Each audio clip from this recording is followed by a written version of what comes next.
Cuando comencé esta serie de vídeos era por rellenar dentro de mi canal de YouTube un poco más el contenido que había debido a que estamos con la situación de COVID encima. Y eso significa al final que todos tenemos mucho más tiempo libre y menos recursos, así que habrá que intentar sacar provecho a lo que tenemos, que en mi caso es esto de aquí. Sin embargo, ya hay mucha gente hablando de temas interesantes y que están a la última moda, así que intentar emularles tampoco me parecía la mejor opción. Así pues, al final lo que yo hago es hacer contenido nuevo hablando de cosas que a mí me resultan interesantes. Y además me dedico a utilizar el plural majestático, así que vamos a seguir hablando de la verdad.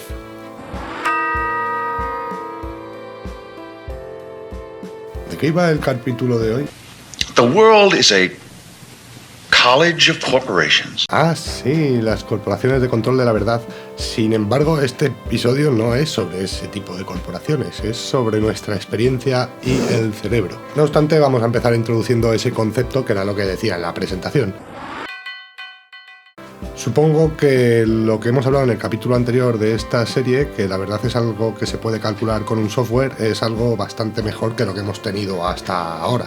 A saber, hablamos de grandes corporaciones de poder centralizadas que se han dedicado a lo largo de la historia a propagar distintas verdades, o más bien a utilizar la visceralidad y la emotividad para hacer que grandes masas de población obedezcan a lo que quieren los poderosos.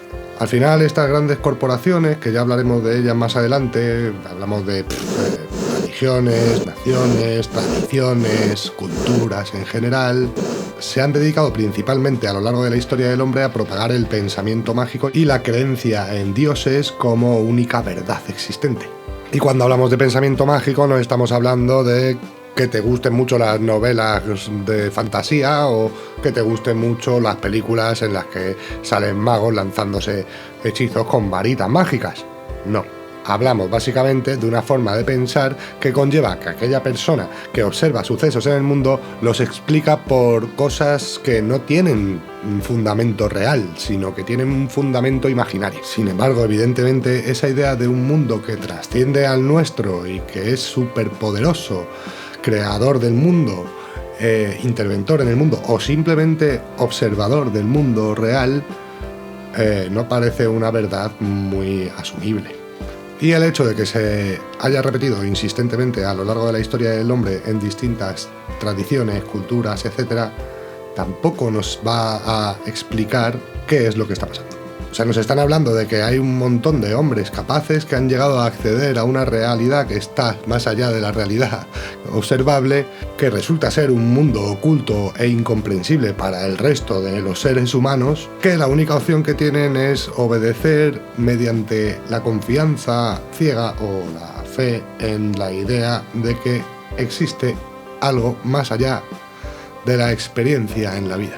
Es decir, que vamos a tener experiencias después de morir. Manipulación mediante el miedo puro y puro. La idea viene de que la conciencia es algo evidente, que está ahí, pero que trasciende a lo físico. Algo que de hecho es inexplicable, incomprensible o inabarcable a nivel físico. Sin embargo, pues hay otros que sugieren que, como siempre ha pasado hasta ahora, lo mejor es dejarse de conjeturas sobre posibles mundos paralelos y centrarse en el trabajo, el estudio, la experimentación y las pruebas. Y si estamos hablando de la conciencia, hay algunas disciplinas que hacen esto, como por ejemplo la neurociencia. La neurociencia trabaja en la línea de que el único sujeto de estudio en el mundo real es aquel que forma ese mundo real, o que toma ese mundo real como contexto de desarrollo de su propio pensamiento. Al final hablamos del cerebro de cada individuo, que sería el sujeto de estudio del mundo creado por ese propio cerebro. Y por lo tanto, ¿qué hay que estudiar? Pues precisamente eso, cómo crea el cerebro el mundo. En el capítulo anterior sobre el tema de Wolfram hablábamos de la física como el espacio y el tiempo y cosas que se mueven. Pues bien, la neurociencia en sí también estudia qué es el tiempo, pero no atendiendo a la interacción entre partículas en una colisión de altas energías, ni tampoco a la distorsión del espacio-tiempo cuando hay una gran masa que se acumula en un punto del espacio, sino atendiendo a la máquina que crea el tiempo tal y como lo entendemos y lo vivimos. Y es que una cosa es el tiempo como la cuantización de interacciones entre distintos puntos del espacio, como decía Wolfram, y otra muy distinta, cómo crea nuestro cerebro la ilusión de formar parte de ese tiempo que avanza inexorablemente hacia adelante como una sucesión de hechos. Es una máquina tan impresionante, este cerebro nuestro, que es capaz de anticiparnos a distintos posibles futuros, averiguar fundamentos del mundo que nos rodea, realizar los cálculos necesarios para localizarnos espacial y temporalmente respecto del resto de la existencia y disfrutar de crear cosas nuevas que no estaban ahí antes y que son apreciables por el propio yo como algo distinguible del resto del universo. Y todo empieza por crear la ilusión del tiempo como algo que avanza inexorable y continuamente hacia adelante, como una sucesión de distintos hechos, que no ocurren todos a la vez, ni nada por el estilo, sino que están ordenados. Pero claro, no hablamos de una ilusión como algo intrínseco creado de forma aislada, sino como el resultado de una agregación de interacciones que comenzó en el inicio del universo y que culmina con la creación de cada cerebro de cada individuo. Son muchos, incontables los pasos que nos llevan hasta aquí, y por eso al final hablamos de un universo tan avanzado, tan evolucionado, con tantas cosas antes. No obstante, el cerebro no es infalible, tan solo tenemos que ver lo que ocurre con el tema del COVID-19.